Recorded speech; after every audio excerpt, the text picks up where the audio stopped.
Bonjour à tous, bienvenue dans l'édition de la nuit sur France 24 et France Info. À la une de l'actualité, la question des avoirs gelés russes au cœur du sommet européen. Les 27 pourront-ils s'appuyer sur les avoirs russes gelés pour financer leur aide à l'Ukraine?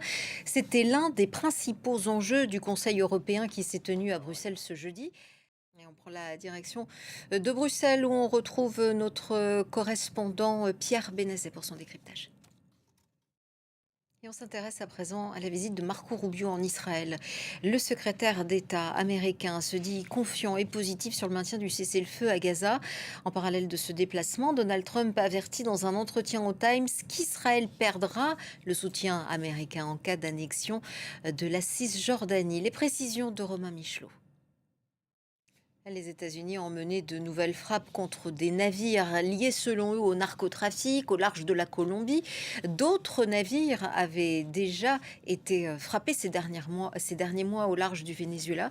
De quoi irriter fortement les deux pays sud-américains. Image commentée par Thibaut Francesquet et Gaël Fonseca.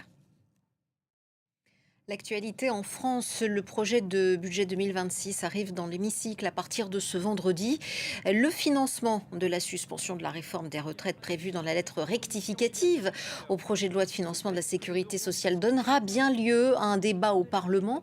Une suspension qui a un coût et qui pèsera notamment sur les retraités et les complémentaires santé. Gaspard de Florival avec Chloé Cormery.